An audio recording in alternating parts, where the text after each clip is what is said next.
Sejam todos muito bem-vindos. Boa tarde, Agostinho Rocha. Boa tarde. Boa tarde, boa tarde. Boa tarde, Carlos. Vamos dar início, então, Agostinho? Podemos sim, vamos dar início.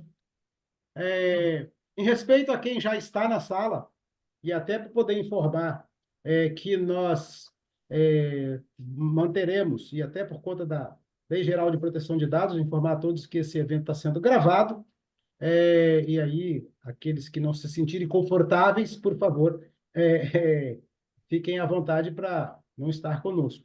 Se quiser fazer alguma intervenção, fique cientes de que nós estamos gravando esse nosso encontro.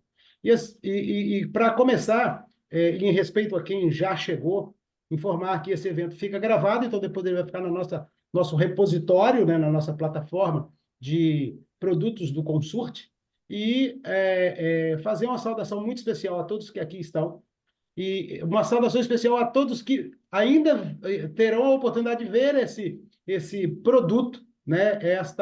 Esse encontro, que é o nosso 14º Trabalho em Movimento. É um produto do Consurt, que é o Conselho das Relações do Trabalho da Federação da Indústria do Estado do Espírito Santo, da FINPS, que vem sendo desenvolvido já há alguns anos e que nós temos tido o cuidado de buscar temas relevantes para esse ecossistema, não só para as pessoas ligadas ao direito do trabalho, mas principalmente ligado aos recursos humanos, porque por ali é que passam normalmente as questões que nos afligem e que nos afetam ao longo da nossa relação aí nesse ecossistema capital e trabalho. Então, vou fazer uma saudação muito especial a todos, em nome do Consurt e em nome da Federação da Indústria, dizer que nós esperamos que nessa próxima hora nós tenhamos um momento para que nós cresçamos um pouco mais. Né? A gente vive hoje num ambiente em que, normalmente, estamos nos sentindo inseguros em relação a tudo que se refere à justiça no Brasil, e quanto mais nós estivermos inteirados do que está acontecendo de verdade, com notícias qualificadas, vai fazer com que nós, empreendedores e líderes empresariais, tenhamos condições de tomar decisões devidamente efetivas para todos nós. Então, é com essa mensagem que eu quero iniciar esse encontro. Dizer que o tema de hoje, doutor Marco, é o nosso especialista, Marco Antônio Rendiz, ele é especialista do Consurt, ele é um advogado. Depois eu vou deixar, doutor Marco, que o senhor se apresente e fale um pouco melhor das suas qualificações. Mas ele tem esse cuidado de buscar tudo o que está acontecendo e trazendo em primeira mão. Já fica aí o convite para quem para quem não está no grupo do Consurt da Federação da Indústria, que entre lá, que normalmente nós colocamos informes muito qualificados, muito técnicos, que é importante que todos tenham acesso a ele. E agora, em agosto, 69 teses vinculantes foram formalizadas, né? E isso nos dá uma segurança, porque a gente vive num ambiente onde a justiça do trabalho, por vezes, faz interpretações divergentes. E isso não é bom para o mundo do trabalho e principalmente para os setores produtivos.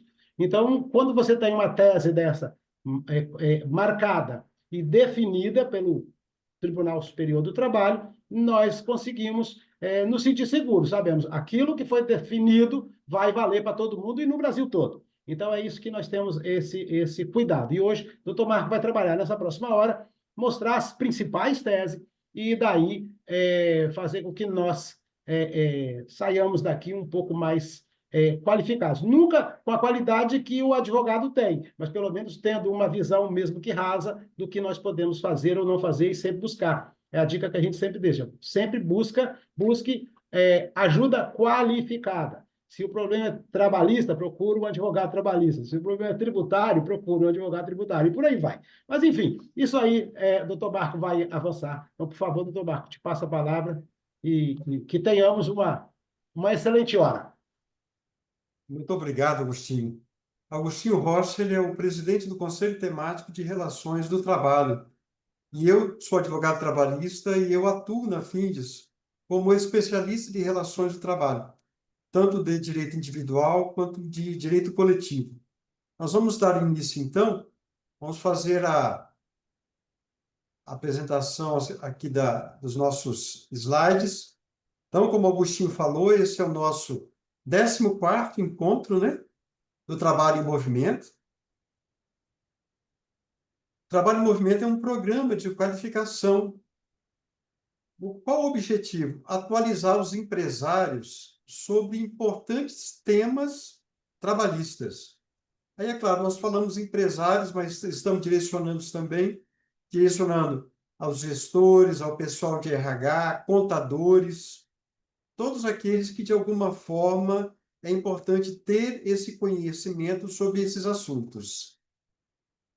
Esses encontros são abertos, eles não são fechados, e a participação é irrestrita. Pode ser empresário em geral, de qualquer ramo, não somente da indústria, contadores, profissionais de recursos humanos e etc.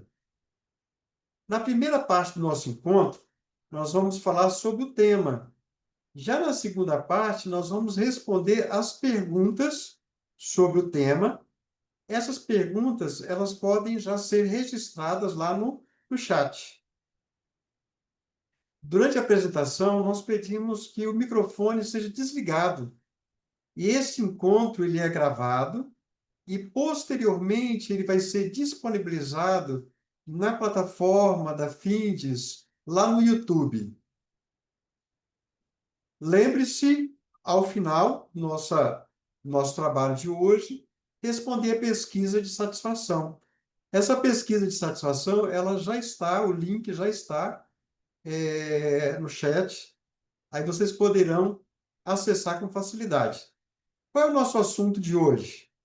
É um assunto muito importante, de algo assim que tem gerado muita dúvida, e eu mesmo tenho recebido alguns questionamentos sobre este assunto, que é sobre teses vinculantes do TST. O que é isso? O que são essas teses vinculantes? O que a empresa precisa saber sobre este assunto para evitar riscos e também para ganhar eficiência? Sabe uma coisa, Agostinho? Tem momentos que, às vezes, nós fazemos um informe estratégico, e é muito comum nós fazermos informes sobre esses assuntos aqui que envolvem teses vinculantes. E é muito comum, às vezes, na leitura, o empresário ou o pessoal de RH pensar assim: mas o que isso tem a ver comigo? De que forma isso impacta na empresa, na minha empresa ou na empresa que eu trabalho? Então, hoje nós vamos abordar sobre todas essas questões e mostrar o que as empresas precisam fazer exatamente para evitar problemas, especialmente aí problemas na Justiça do Trabalho. Primeiro ponto, é claro, no que consistem essas teses vinculantes do TST? Ou seja, o que é isso, né? O que é isso? Essas teses são criadas pelo TST. Ele tem como objetivo fazer a uniformização da jurisprudência trabalhista e garantir segurança jurídica. Atualmente, nós já temos 302 teses aprovadas. Algumas estão aí em andamento e, em breve, o TST vai aprovar. Ou seja, nós já temos uma quantidade muito grande de teses, né? Esse entendimento jurídico, firmado aí pelo TST, em relação a essas teses vinculantes, ela tem uma característica muito importante. Deve obrigatoriamente ser seguido por tribunais e por juízes trabalhistas em casos que sejam semelhantes. Em outras palavras, quando nós falamos em tese vinculante, nós estamos nos referindo a uma regra que deverá ser aplicada pelos magistrados do trabalho em casos futuros, que envolvam aí o mesmo assunto. Então, quando o magistrado do trabalho ele recebe uma ação trabalhista, onde um dos pedidos está relacionado a uma tese vinculante do TST, o juiz, o magistrado do trabalho, irá julgar com base nesse entendimento. Então, tratam aí de assuntos que já estão pacificados lá dentro do TST, entre os seus órgãos julgadores. Ou seja, Tribunal Pleno do TST, a seção especializada em dissídios coletivos, a seção especializada em dissídios individuais, que se divide em SDI1 e SDI2, e também entre as turmas do TST. Atualmente, nós temos 8 turmas. Então, são assuntos em que não há divergência de entendimento e de interpretação lá dentro do TST, que é o órgão máximo da Justiça do Trabalho. Então, são decisões aprovadas pelo Pleno do TST, que envolve todos os ministros que compõem o tribunal, que vão exatamente orientar a aplicação que seja uniforme da legislação trabalhista. Isso para todo o país.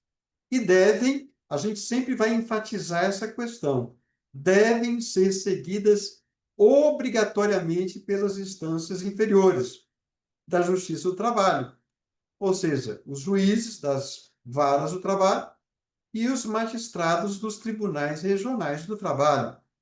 Então, devem ser observados por todos. Quando aqui nós colocamos devem ser observadas essas teses, essas decisões por todos, nós aproveitamos e englobamos também as empresas, que é especialmente o foco desse trabalho em movimento. Quando nós vamos lá no TST, vou dar um exemplo para vocês. Eu vou lá no site do TST e eu acesso aí a tabela completa dessas teses. Aí aqui um exemplo. Aí eu tenho lá o tema número 55, né? Tema número 55. Qual foi a tese aprovada pelo TST, pelo Tribunal Pleno do TST? É que a validade do pedido de demissão da empregada gestante que tem garantia de emprego, esse pedido está condicionado à assistência do sindicato profissional ou da autoridade local do Ministério do Trabalho e Emprego, no caso aí, a Superintendência Regional do Trabalho. Então, nos termos do artigo 500 da CLT. Quando nós vamos lá no artigo 500 da CLT, esse artigo fala da estabilidade decenal, que era aquela estabilidade que existia na CLT, nas normas trabalhistas, onde o empregado que conseguia permanecer no emprego por 10 anos ou mais, ele tinha uma estabilidade que era definitiva e não podia mais ser dispensado. Então, olha lá, tema número 55. Como é que vai funcionar daqui para frente?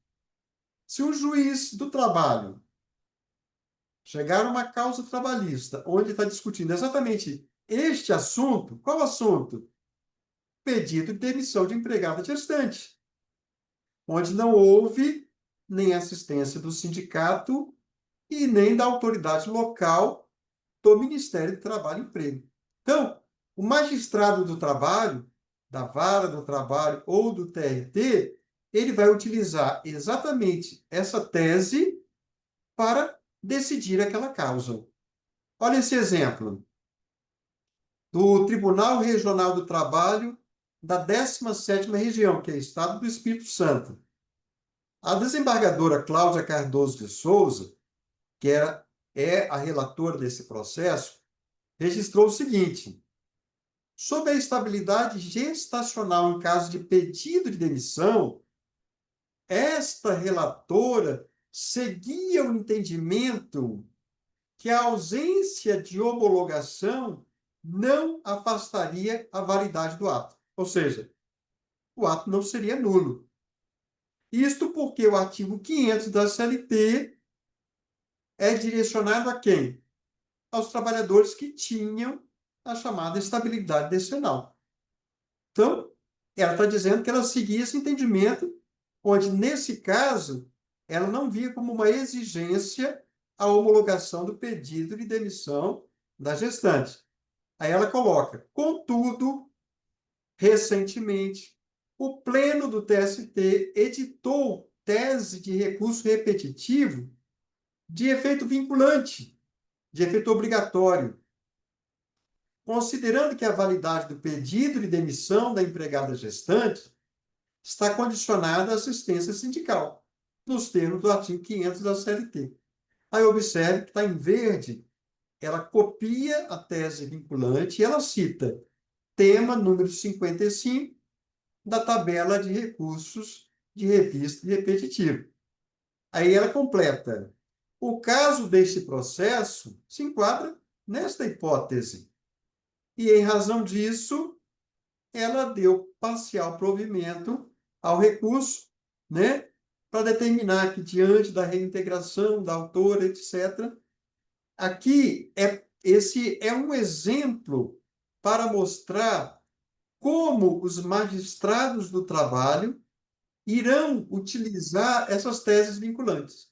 Então, se eu sou uma empresa, uma empregada gestante pede demissão, eu tenho que saber o seguinte: esse pedido de demissão precisa passar pela homologação do sindicato ou do órgão local do Ministério do Trabalho e Emprego. Porque se eu deixar de ter este cuidado, o que vai acontecer? A empregada vai entrar com uma ação na Justiça do Trabalho. E eu vou ter aí um problema. Eu vou ter um problema. Então, observe que uma providência que esta empresa deixou de tomar, às vezes por desconhecimento, gerou toda uma problemática. Toda uma problemática. E o pior, a empresa foi obrigada a reintegrar uma empregada que havia pedido demissão. Então, observe a importância das empresas conhecerem essas teses vinculantes. Aí fica uma dúvida: qual é a distinção entre teses vinculantes e súmulas do TST? A distinção ela é muito grande. Por quê? Olhe lá, as súmulas do TST não são obrigatórias para juízes e tribunais trabalhistas. Ou seja, o juiz da vara do trabalho e do TRT não é obrigado a adotar aquele mesmo entendimento. Ela serve mais de orientação, é persuasiva, porque guia e uniformiza a jurisprudência. Então, quando você tem uma súmula, para que você possa fazer, muitas vezes, que aquela súmula ela venha, aquele entendimento venha a ser aplicado, muitas vezes a empresa ou o trabalhador reclamante precisava ir seguindo através de vários recursos até chegar no TST. Agora, com a tese vinculante do TST, é obrigatório.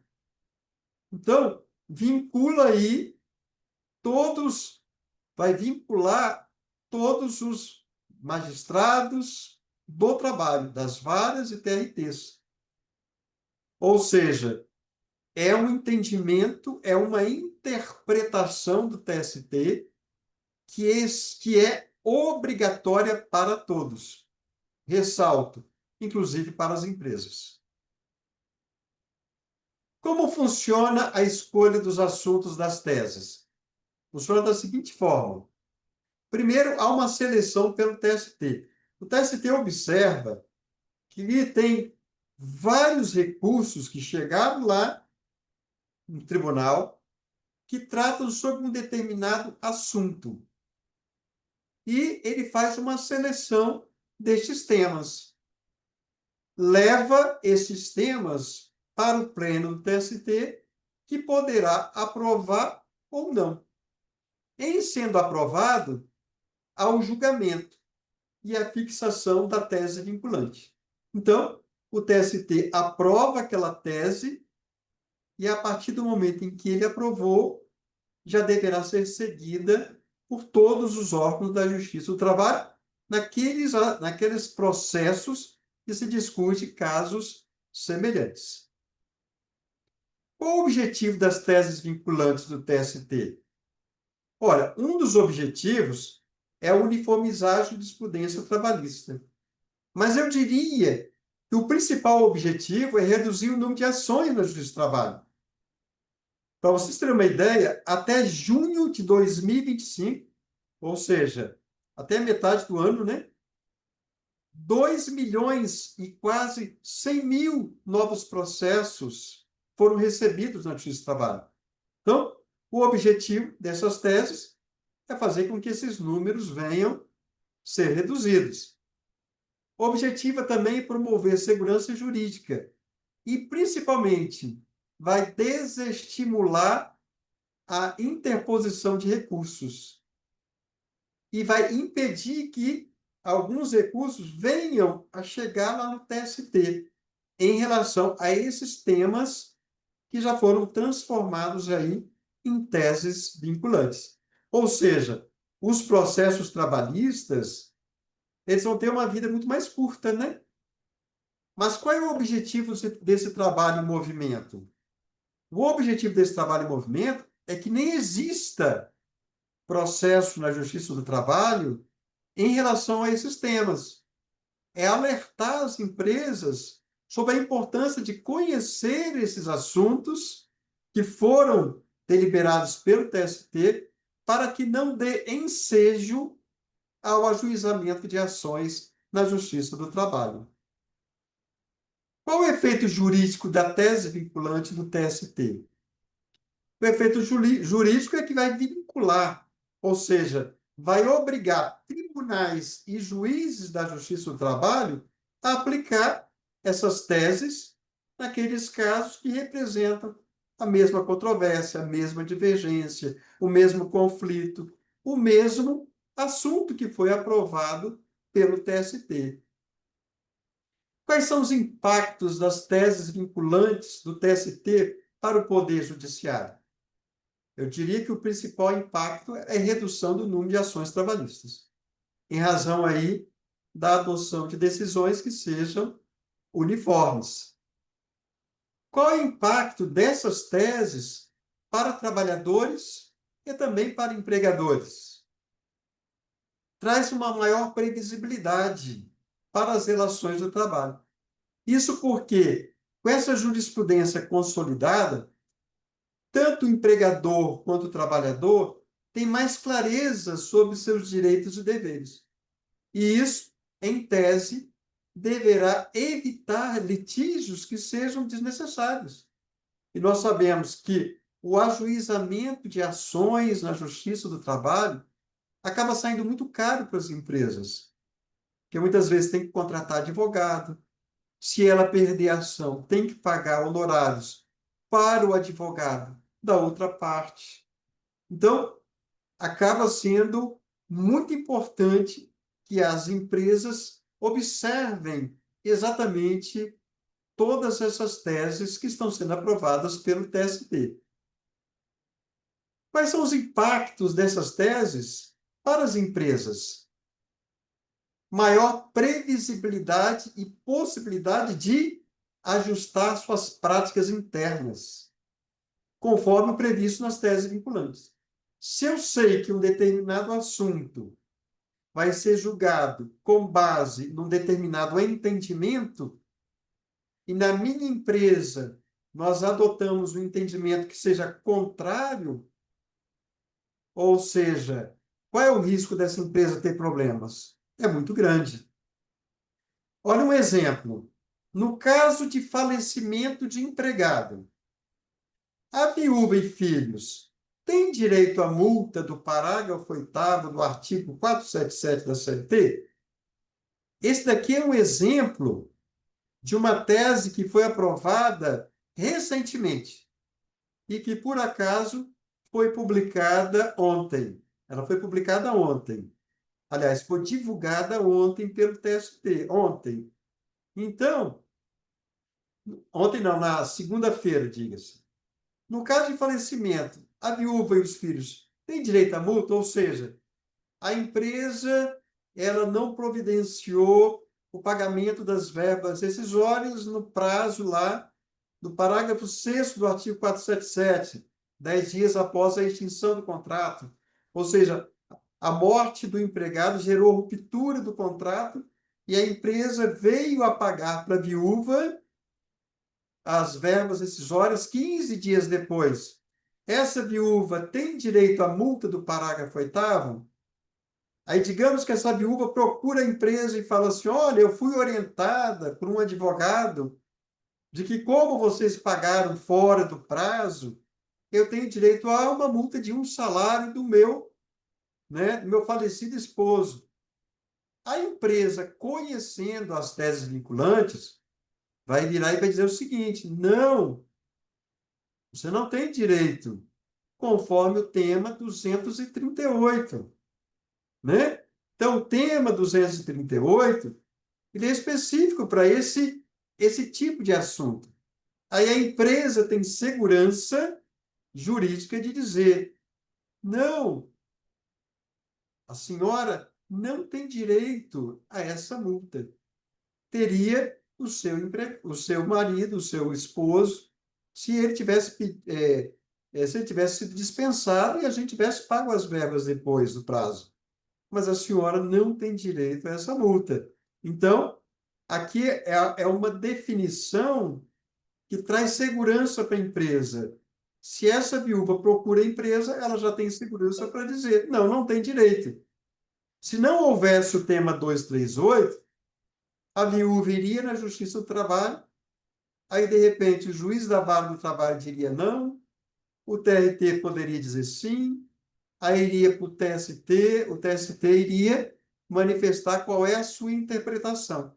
Ou seja, isso iria durar aí muito tempo, né? Seria um processo que ia demorar muito tempo para ter uma solução. Seria muito cansativo para todo mundo. Aí, sabendo disso, a empresa já tem uma informação que a viúva não tem direito. Quais são os impactos dessas teses na gestão dos riscos trabalhistas, da conformidade legal e no planejamento estratégico das empresas? As empresas têm maior previsibilidade jurídica. Com essas teses, as empresas têm uma clareza sobre como a Justiça do Trabalho irá julgar determinados assuntos. Com isso, vai reduzir aí as incertezas em processos judiciais e a empresa poderá planejar com mais segurança as suas políticas internas de RH e de compliance. Porém, em determinadas situações, há uma necessidade de adequação imediata por parte da empresa. Ou seja, a empresa talvez necessite ajustar suas práticas e contratos para que elas estejam em conformidade com as novas teses. Olha um exemplo. Se uma tese estabelece que o empregado integrante de categoria profissional diferenciada não tem o direito de haver de seu empregador vantagens previstas em instrumento coletivo no qual a empresa empregadora não foi representada por órgão de classe da categoria. Isso foi aprovado também recentemente e foi divulgado pelo TST na segunda-feira, é o tema 258. As empresas devem revisar seus procedimentos, caso estejam atuando de forma diferente. Olha o exemplo. Você tem uma determinada indústria que contrata um empregado que é motorista. Quer dizer, um empregado motorista empregado. Aí esse empregado motorista chega na empresa e fala assim: eu vou receber o mesmo salário a mesma remuneração e benefícios dos motoristas previstos lá na convenção coletiva dessa categoria, aí a empresa ela vai verificar com o seu sindicato patronal que o patronal que representa ela não participou da negociação coletiva com o sindicato laboral dos motoristas.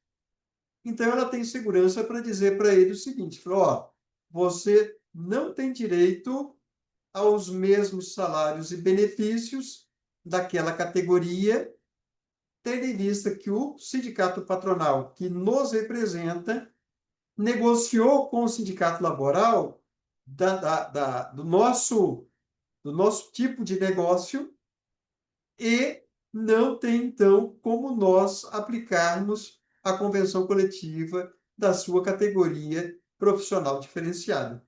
Se esse trabalhador, porventura, for na Justiça do Trabalho, ele não vai ter direito.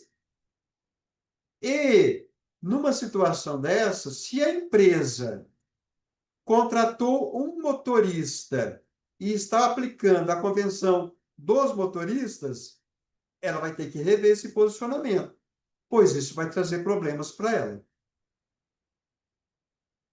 3, redução de litígios. O grande objetivo é esse. E também reduzir custos. Essas decisões uniformes vão gerar o quê? Menos espaços para interpretações divergentes. Isso vai diminuir o número de ações judiciais e vai reduzir custos com advogados, honorários, perícias e indenizações. E isso é claro se as empresas estiverem observando a aplicação dessas teses vinculantes em suas políticas. Senão, o problema continua. Impacto financeiro e orçamentário. Algumas teses podem gerar passivo trabalhista retroativo. Exemplo, a tese que reconhece o direito à estabilidade da gestante, mesmo em contrato de experiência, que é o tema 163, pode obrigar a empresa a reintegrar a gestante ou a pagar uma indenização substitutiva. Então, eu tenho uma empregada, ela está num contrato de experiência, ela informa que está grávida. Eu sei que eu não posso dispensar. Se eu dispensar, ela vai buscar a Justiça do Trabalho. E ela vai ser reintegrada. Então, esse tipo de postura acaba gerando passivo trabalhista. É muito importante treinamento e capacitação de equipes. É importante que o departamento de RH, que o jurídico dessa empresa, que as lideranças dessa empresa se mantenham atualizados sobre as novas teses, para evitar exatamente a adoção de condutas que sejam incompatíveis com essas teses. E vai garantir que as decisões internas da empresa estejam em conformidade com a jurisprudência.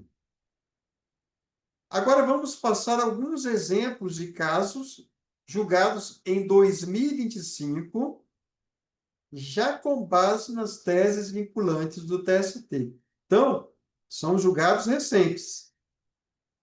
Estabilidade da gestante em contrato de experiência, tema 163. Esse é o caso 1. Uma trabalhadora foi dispensada sem justa causa durante o contrato de experiência e descobriu estar grávida dias depois. A decisão judicial foi com base na tese, o tema 163. O TST reconheceu o direito à estabilidade provisória da gestante, mesmo no contrato de experiência, e obrigou a empresa a reintegrá-la e pagar os salários daquele período da estabilidade. Qual é o impacto? Para a trabalhadora, a garantia de renda e proteção à maternidade.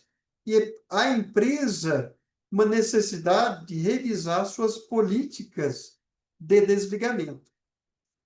Já o caso 2 é sobre jornada de trabalho externa. Qual é a situação? Um vendedor externo ingressou na Justiça do Trabalho, alegando que fazia horas extras, mas a empresa dizia que não era possível controlar a sua jornada, exatamente por conta do trabalho externo. O TST determinou que o ônus da prova era da empresa. Cabia à empresa demonstrar que era impossível controlar o ponto daquele empregado que era vendedor externo.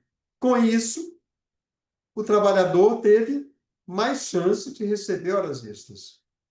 Já a empresa, necessidade de analisar melhor sobre essa questão e, dependendo da situação, adotar sistema de controle de jornada, mesmo para o trabalho externo.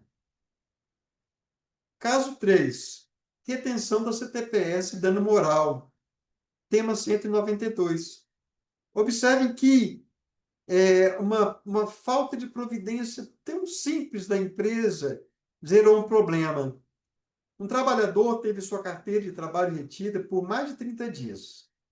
Ele foi admitido, ao invés da empresa registrar no prazo de 5 dias úteis, conforme determina a CLT, reteve a carteira física desse trabalhador por mais de 30 dias. Qual foi a decisão do TST?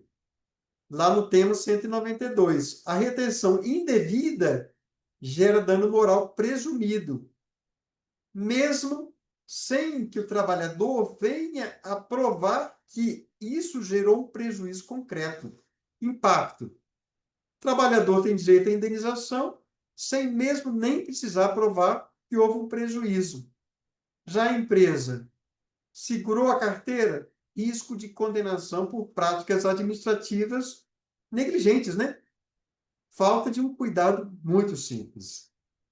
No caso 4, nós temos a multa do artigo 477 da CLT, mesmo com vínculo reconhecido judicialmente, é o tema 168. Um trabalhador ingressou com um processo na Justiça do Trabalho e foi reconhecido na Justiça o vínculo jurídico.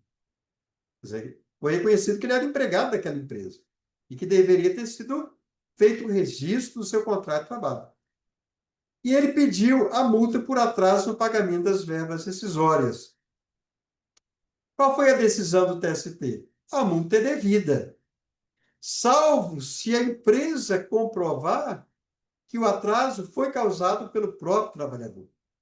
Qual é o impacto? Direito à multa, mesmo naqueles vínculos informais. Não estão corretos, né?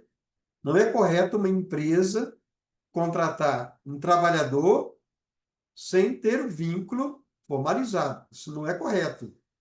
Em ocorrendo, qual é o risco para a empresa? Pagar, além de todo o risco de ter que fazer o registro, também pagar a multa do artigo 477 da CLT de um salário. Então, a empresa deve formalizar os contratos desde o início e pagar a rescisão no prazo previsto na CLT. Já no caso 5, nós temos uma pensão, a previsão de pensão mensal por doença ocupacional com causa. É o tema 76. O operador de máquina ingressou com uma ação na Justiça do Trabalho, alegando o seguinte, que desenvolveu uma doença na coluna em razão do trabalho. Porém, o laudo pericial demonstrou que o trabalho lá da empresa contribuiu parcialmente para o problema, visto que havia também fatores pessoais. Por exemplo, esse trabalhador operador de máquinas, depois do horário de serviço, ele trabalhava como pedreiro, e foi descoberto isso. Então, o valor da pensão mensal pode ser reduzido em até 50%, quando houver a prova dessa concausa, ou seja, desses fatores externos ao trabalho que impactaram nessa doença ocupacional. Salvo, é claro, se o laudo pericial indicar o grau exato da contribuição da atividade laboral, ou seja, é reduzido em 50%. Mas se o laudo apontar que foi 100% o problema da doença causado pelo trabalho, aí não será reduzido. Qual é o impacto? trabalhador tem direito à indenização, mesmo quando a doença não for exclusivamente causada pelo trabalho. E para a empresa, reforçar aí os seus programas de ergonomia e de saúde ocupacional.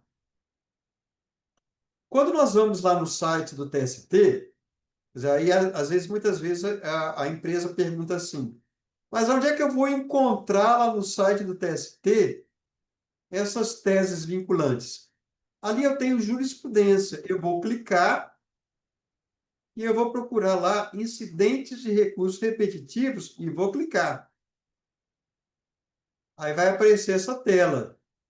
Aí tem lá, para acessar todos os temas aprovados, selecione a tabela completa.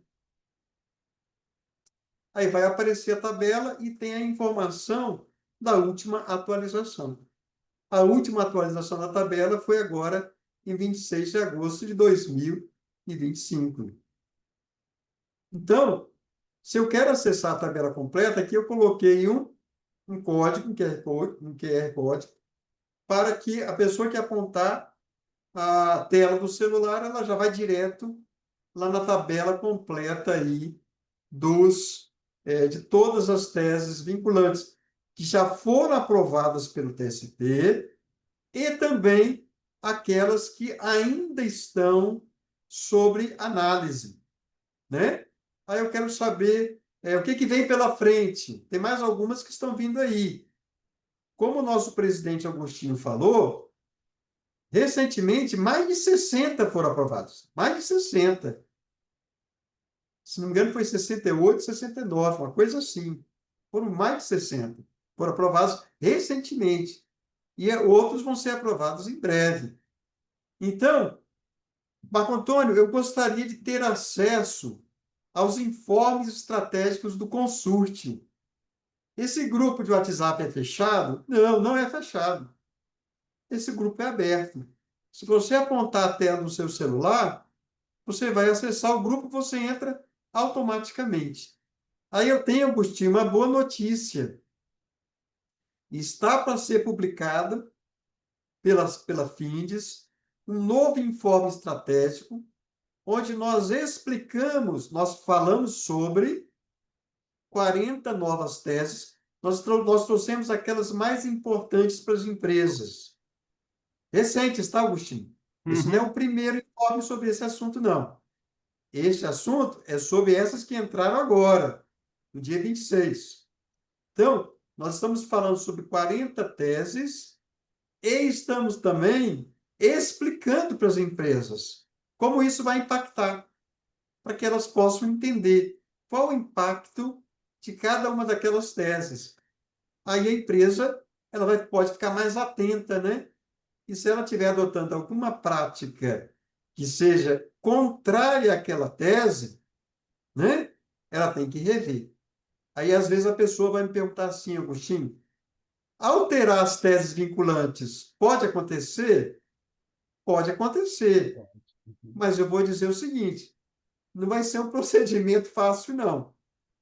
Eu diria o seguinte, se surgir uma nova lei que impacta na tese vinculante, é claro que a lei é que tem que prevalecer, né? A lei é que deverá prevalecer. Mas o que eu chamo a atenção? É que existe um grande risco dessas teses ficarem aí, só Deus sabe até quando, né? Então, nós precisamos observar as teses e também aplicá-las aí no nosso dia a dia da empresa, né? Então, aí nós terminamos a nossa explanação. Nós esperamos que esse assunto tenha ficado claro, né? O nosso ponto principal é trazer para as empresas o porquê esse assunto é importante para elas. Senão a empresa fica achando o seguinte: isso é assunto para advogado.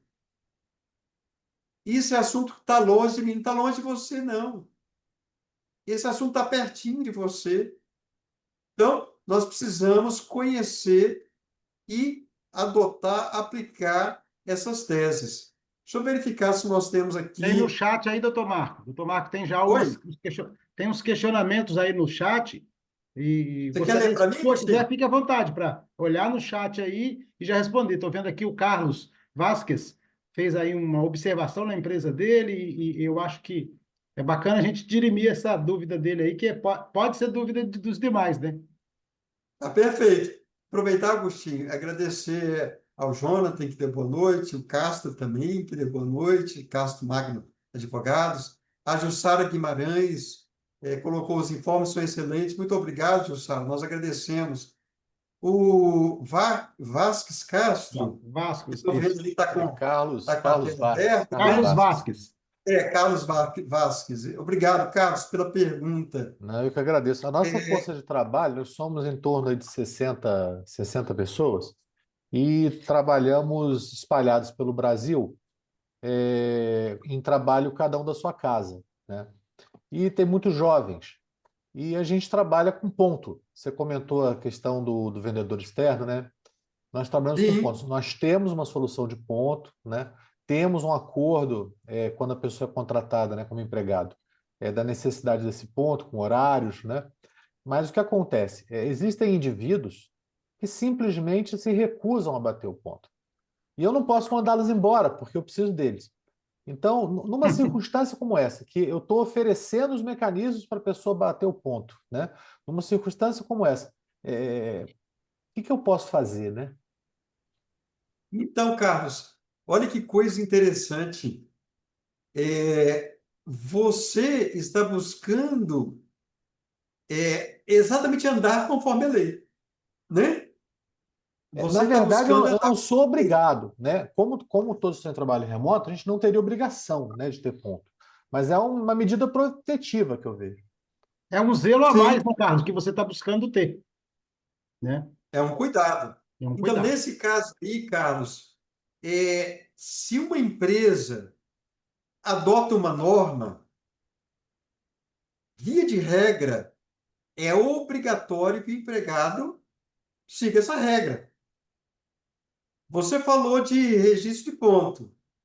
Você poderia ter falado de uniforme. Você poderia ter falado de uniforme. Você poderia ter falado de utilização de equipamento de proteção. Ou seja, são, são exigências, são ordens que a empresa tem o direito legal de passar para os seus empregados e de exigir o cumprimento, Carlos. Então, nesse caso aí, você tem o seguinte caminho. Normalmente, Carlos, para nós que somos de empresa, os caminhos normalmente acabam não sendo muito bons, porque exigem alguns desgastes. No seu caso em específico, o que que eu orientaria você? Uma coisa que você poderia adotar seria uma regra interna de conduta que preveria as condutas obrigatórias e as punições disciplinares. É uma alternativa. O fato de você já ter adotado como exigência o registro de ponto, o que eu quero dizer? Já existe essa norma na sua empresa. Essa norma já é obrigatória. O registro dela, de repente, no regulamento, não muda isso não, tá, Carlos? Não muda. Mas o regulamento acaba sendo interessante porque o empregado fica sabendo quais são as possíveis punições disciplinares. Então, juridicamente, Carlos, o que que o direito do trabalho te coloca à sua disposição? Aplicar punições disciplinares. O empregado que não registra ponto, ele está cometendo uma falta disciplinar, tá, Carlos? Que lá na CLT, no artigo 482, letra E, considera justa causa para a rescisão do contrato de trabalho. Porém, Carlos, é uma justa causa que a doutrina e a jurisprudência exigem uma reiteração de punições. Por exemplo, você faz uma advertência oral. A advertência oral não tem valor jurídico nenhum, tá? Mas você faz como uma forma de, né, alerta. Empregado, eu estou te alertando que a norma da empresa é utilizar o ponto que nós disponibilizamos. O fato de você não utilizar o ponto pode gerar aí uma punição disciplinar. O empregado continua, você aplica uma advertência escrita, mas você é um empregador que não quer fazer a ruptura do contrato assim, de supetão. Aí Não acontece posso, né? Eu novamente, preciso dele, na verdade, não posso. e isso é um problema. Talvez eu diria para você, exatamente por saber desse detalhe, é que o empregado diz: a regra é sua, mas eu não adoto. Talvez seja por esse detalhe. Mas legalmente, você poderia, dentro de uma sequência, aplicar uma advertência oral, aplicar uma advertência escrita.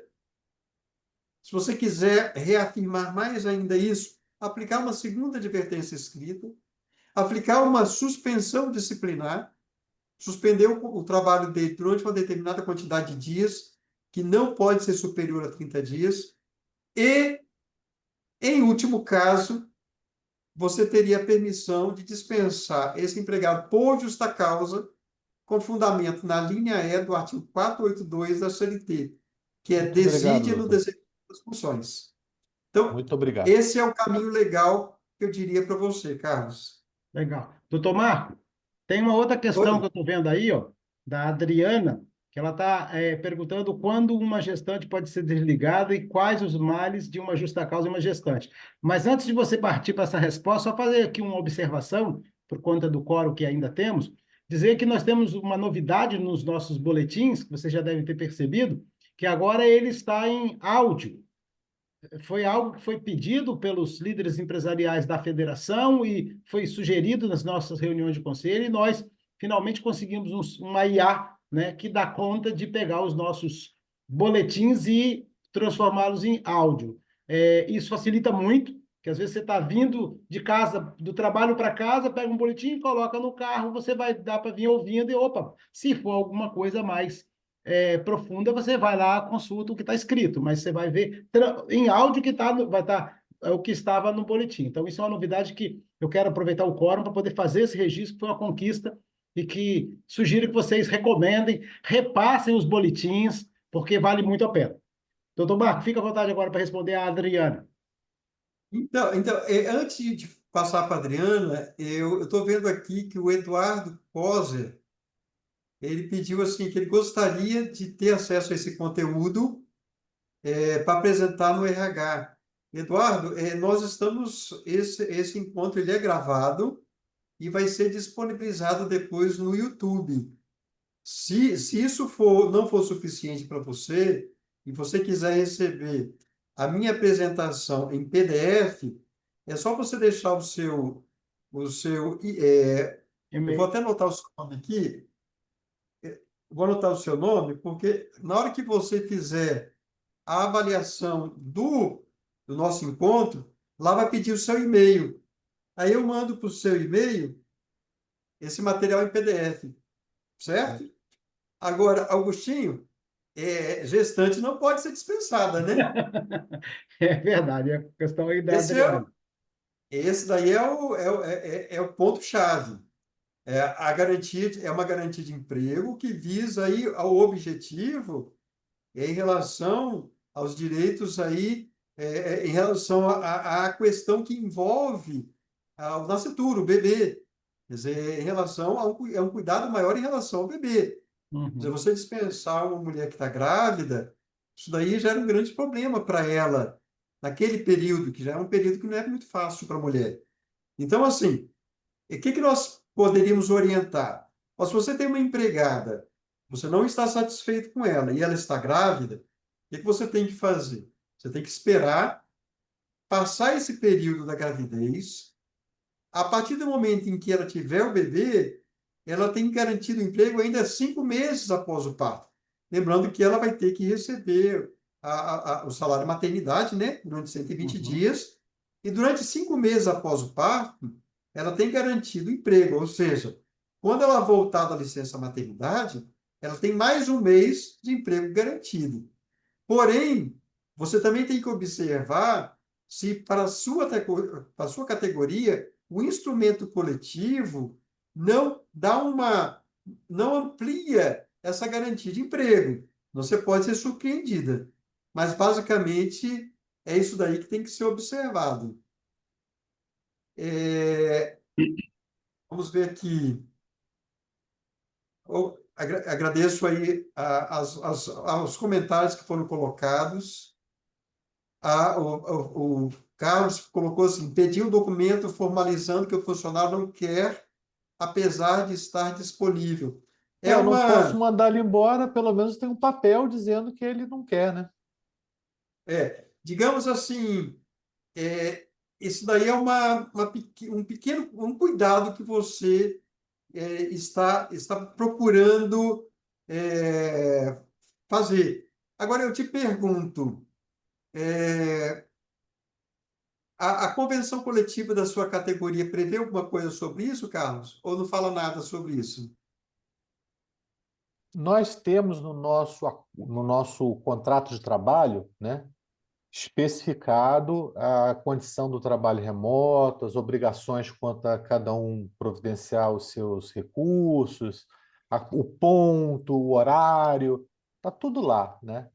Então, tem algumas pessoas, a gente trabalha com muita gente nova e tem alguns meio rebeldes, e infelizmente eu preciso deles.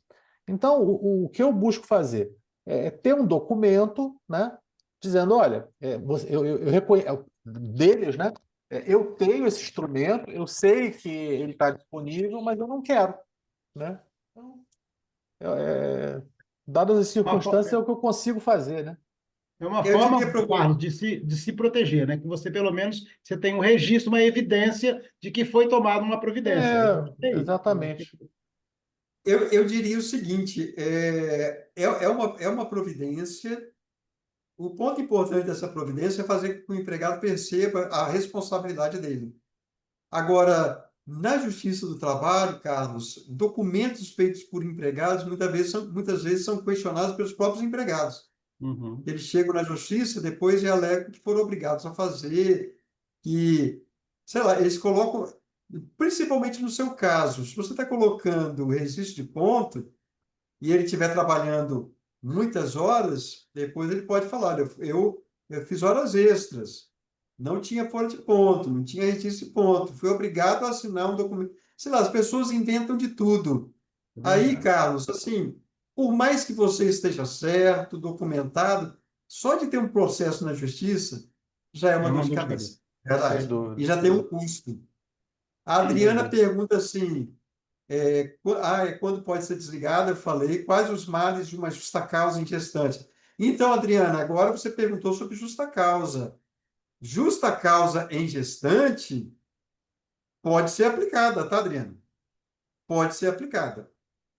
A justa causa da gestante, lembrando o seguinte, aquele tema que eu falei, ele exige a homologação do sindicato quando tem pedido de demissão da gestante. A justa causa da gestante não precisa ter homologação. Não precisa ter homologação nem no sindicato e nem no Ministério do Trabalho. O grande problema aí, Adriana, é a justa causa. A Justiça do Trabalho, ela tem alguns temas que são, assim, calcanhar de Aquiles para ela, para a Justiça do Trabalho. Um dos temas que é o calcanhar de Aquiles é justa causa, o outro é reforma trabalhista, o outro é terceirização, e o quarto assunto é pejotização. Esses aí são os assuntos que os magistrados do trabalho, assim, eles sentem uma certa repulsa. Então, justa causa é algo assim, pode, mas tem que ser muito bem fundamentado e com muito cuidado para você não ser surpreendido depois com uma decisão judicial determinando a reintegração. Diga-se de passagem, isso é péssimo para a empresa. Verdade. Empregado que volta reintegrado, enquanto o processo continua, você tem que manter ele. Você tem que manter. Isso acaba criando uma situação assim de uma garantia de emprego vitalícia. Não é isso. Mas acaba demorando tanto para se resolver a coisa e você acaba ficando com aquele empregado por muito mais tempo. Então, assim, justa causa de gestante, tudo bem, é possível, mas vamos analisar assim com bastante cuidado. Legal. Aí eu estou vendo que as perguntas do chat terminaram e nós chegamos às 18 horas, Agostinho. Então, Boa. assim, né? Dentro do nosso horário regulamentar, né? Uhum. Vamos então agora, é, vamos aí caminhar para a nossa finalização, né? Aqui é onde tem os nossos informes e o nosso muito obrigado pela participação, muito obrigado por estarem presentes. É sempre um prazer muito grande para nós da Findes podermos colocar esses canais não somente de comunicação, mas também que possibilitam tirar dúvidas e trazer informações qualificadas. Nosso muito obrigado e não esqueçam de ingressar lá no link que nós colocamos e fazer a nossa avaliação. Alguma coisa a mais, Agostinho? Não, somente agradecer, doutor Marco. Se você já registrou bem as presenças das pessoas aqui. Eu tive a felicidade hoje de ter aqui a Eliane Beatriz, que é o RH da nossa empresa. Ela esteve aqui conosco. Eu acho que os demais você citou todos. Soraya, você citou. Enfim, deixa eu ver se tem mais alguém aqui. Vanessa, eu acho que você citou. A Rosiane, acho que não. Mas, enfim, é importante pedir a todos que puderem, divulguem quando tiver outro trabalho em movimento, para que mais e mais pessoas tenham acesso a esse encontro. A gente tem um cuidado muito especial de fazer com muita qualidade técnica, com muita didática a apresentação, o doutor Marco sempre faz. Fiquem à vontade, inclusive, para sugerir temas para nós na hora da avaliação. Por favor, fiquem à vontade que a gente pode trabalhar. E nós podemos fazer outros eventos dessa natureza, talvez até em forma de talk show, né? O doutor Marco como mediador, entrevistando alguém, enfim. E eu acho que isso aí é para a gente crescer. Esse é assim, quanto mais você contar, quanto mais você espalhar, é igual buraco, quanto mais você tira, mais você tem. Tá certo? Então, isso é uma coisa boa, espalhem, porque nós gostaríamos muito que vocês se tornassem não só espectadores, mas embaixadores do trabalho em movimento para que nós tenhamos mais público e mais público. Obrigado, parabéns, doutor Marco. Obrigado a todos. Obrigado. Abraço a todos.